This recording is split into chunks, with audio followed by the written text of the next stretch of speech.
Bonjour, bonne année, soyez les bienvenus pour ce premier journal de la nouvelle année 2020. Les titres qui seront développés.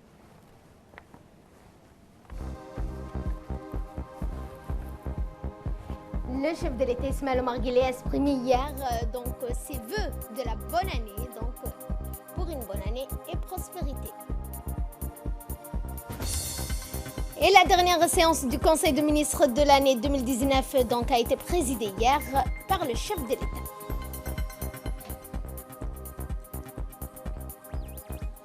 En Australie, des milliers de personnes prises au piège sur les plages en Australie. Bonjour, bonne année, soyez les bienvenus pour suivre avec nous ce journal. À l'occasion de la célébration du Nouvel An, le chef de l'État Ismaël Omar Guelleh s'est exprimé à la nation en souhaitant bonne année au peuple djiboutien, à l'ensemble des ressortissants étrangers sur notre sol. Écoutons pour plus de précision les vœux du chef de l'État. Alhamdulillah, salatu wassalamu ala rasulih al-amin, Sayyidina wa Habibina Muhammadin sallallahu alayhi wa sallam.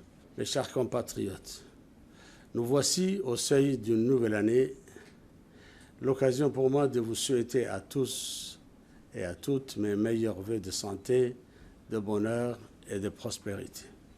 Au moment où beaucoup d'entre nous vont célébrer l'entrée dans la nouvelle année, dans la joie et l'enthousiasme, je veux qu'on pense tout d'abord, très sincèrement et très affectueusement, à nos compatriotes qui sont diminués par les épreuves de la vie. Nous implorons le Tout-Puissant pour leur prompt rétablissement. Je veux également, au seuil de cette nouvelle année, qu'on pense fortement à nos forces de défense et de sécurité qui sont investies corps et âme dans notre protection et celle de notre nation. Mes chers compatriotes, l'année qui vient de s'écouler a été riche en événements qui ont permis à notre pays de poursuivre sur le chemin de notre développement économique. Mais hélas, cette année a été aussi marquée par des inondations sans précédent qui ont éprouvé beaucoup de nos compatriotes. Je veux ici saluer l'esprit de solidarité, d'entraide des Djiboutiennes et des Djiboutiens qui nous ont permis de surmonter cette épreuve, ainsi que l'engagement des pays amis qui s'est manifesté à notre égard en cette douloureuse circonstance. Mes chers compatriotes, d'année en année, notre pays poursuit sa transformation. Nous pouvons avec fierté regarder vers le passé et nous réjouir des progrès que nous avons réalisés et plaider nos acquis socio-économiques et politiques. Mais ces acquis et d'autres doivent au contraire nous permettre de nous projeter dans le futur. Ces acquis doivent nous remplir d'espoir et d'optimisme et nous convaincre que notre futur dépend entièrement de nous, de notre capacité, de notre mobilisation et de notre engagement. Mes chers compatriotes, notre ambition pour notre nation est intacte, car cette ambition, soutenue, nourrie et entretenue par notre volonté à nous tous. Et cette ambition se concrétise déjà sous nos yeux, étape par étape, grâce à notre vision, à notre stratégie et à nos grands projets avec la bénédiction du Tout-Puissant. Cette nouvelle année 2020 nous trouvera donc encore sur le chemin de notre ambition et dans la continuité de nos politiques et de nos engagements. Cette année, encore, le gouvernement continuera sur le chemin des réformes qui visent à rendre notre service public plus efficace et plus performant, mais également des réformes qui visent à rendre notre secteur privé plus dynamique et plus attractif.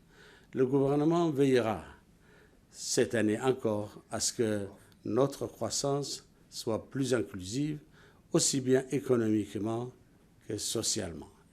Et cette année, encore, le gouvernement sera à l'écoute de vos préoccupations et de vos aspirations, car ce sont avant tout vos idées, vos propositions et vos initiatives qui servent de fil conducteur à la politique du gouvernement.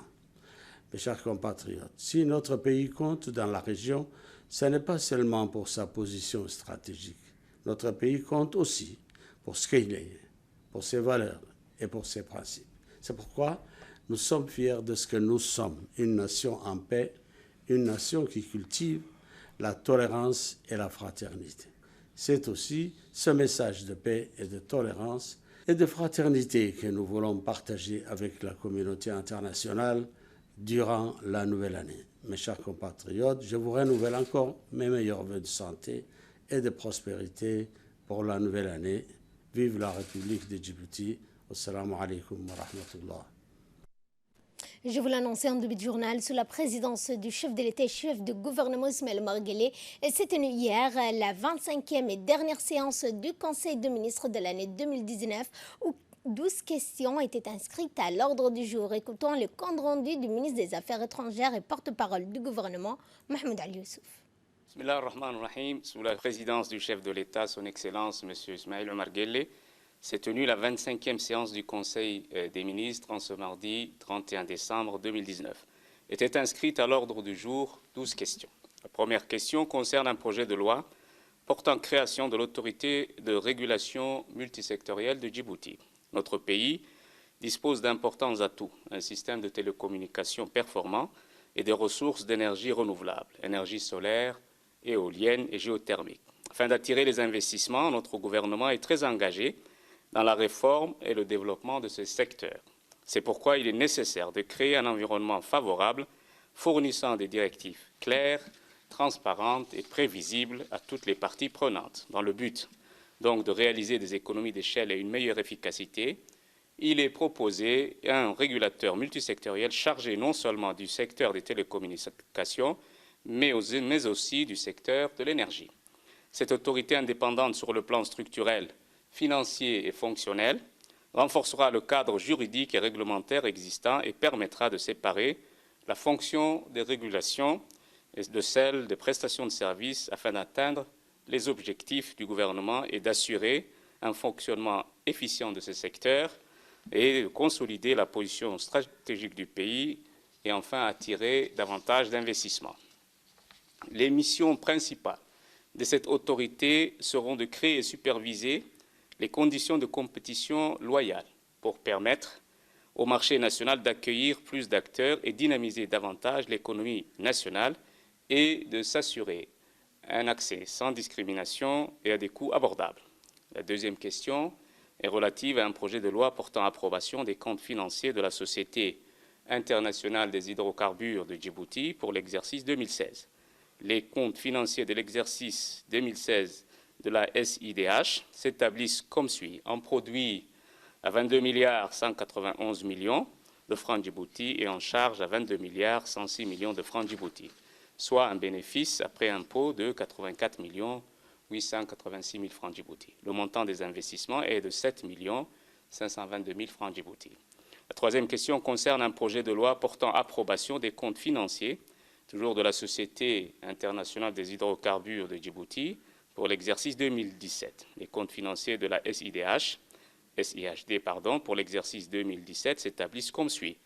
En produit à 28 milliards 643 millions de francs Djibouti et en charge à 28 milliards 639 millions de francs Djibouti. Le montant des investissements s'élève à 42 millions 933 000 francs Djibouti. La quatrième question est relative à un projet d'arrêté portant approbation du budget prévisionnel 2020 de la Caisse militaire de retraite. Le budget 2020 de la CMR s'élève en recettes à 19 milliards 467 millions de francs Djibouti et en dépenses 22 milliards 280 000 millions de francs Djibouti, avec un résultat négatif de 281 millions 287 000 francs Djibouti. On observe une hausse de 3,3% par rapport au budget prévisionnel 2019. Cette progression s'explique entre autres par la mise à la retraite d'un groupe de militaires, principalement composé d'officiers, qui ont engendré donc une charge supplémentaire de près de 20 millions de francs Djibouti par trimestre. La cinquième question est relative à un projet d'arrêté portant adoption du budget prévisionnel pour l'exercice 2020 du Fonds de garantie partielle des crédits de Djibouti.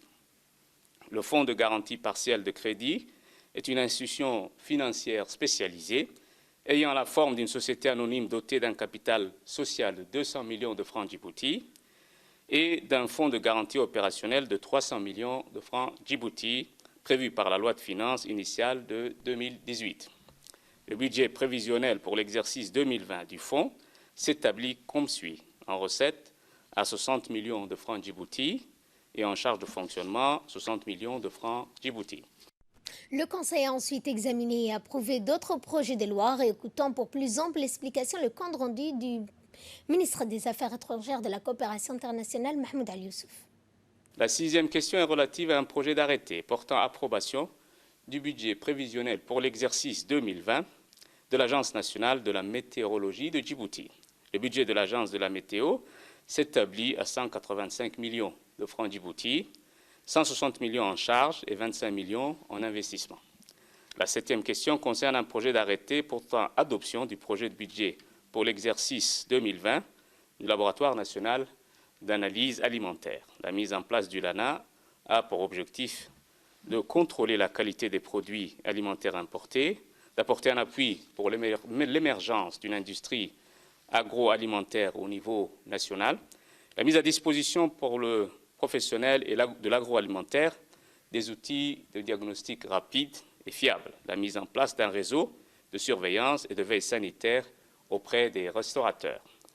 Et donc le budget 2020 du LANA s'établit à 483 172 000 francs Djibouti. Le budget de fonctionnement est de 390 millions de francs Djibouti et le budget d'investissement 92 923 000 francs Djibouti. La huitième question est relative à un projet d'arrêté portant affectation d'une parcelle de terrain au profit du ministère du Travail. Cette parcelle de terrain d'une superficie de 3 000 m², 6 aux Salines Ouest, sera destinée elle sera mise à la disposition de la CNSS pour l'implantation d'un hôpital de maternité. La neuvième question concerne un projet d'arrêté concernant la concession définitive d'une parcelle de terrain, 6 à Balbala Sud, au ministère de la Défense. Cette parcelle de terrain d'une superficie de 89,5 hectares. La dixième question est relative à un projet d'arrêté portant attribution également d'une parcelle de terrain 6 à Nagadj au profit de l'Institut supérieur de comptabilité et d'administration des entreprises, plus connu sous l'acronyme de ISCAE.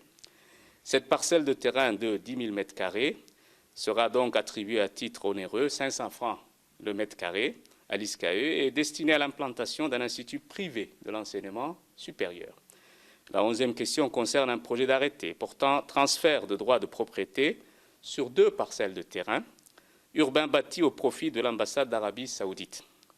Ces 2 parcelles inscrites au livre foncier au nom du ministère de l'Éducation sont destinées donc à accueillir l'école islamique d'Al-Ihsan au Salines Est et l'autre dénommé Institut islamique, non immatriculé au livre 6, mais cela au lotissement de la République.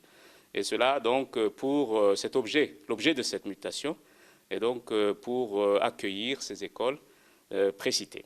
La 12e question concerne un projet d'arrêté portant également affectation d'une parcelle de terrain, toujours en faveur du ministère de l'Énergie, chargé des ressources naturelles. Cette parcelle de terrain, dont la superficie est 12 hectares, 6 à Damerjok, sur la route de l'Oyada, destinée à la société Craig-Jeep, et cette société paiera une redevance domaniale annuelle de 450 francs Djibouti par mètre carré, et la parcelle de terrain est destinée à la construction d'un parc d'énergie renouvelable.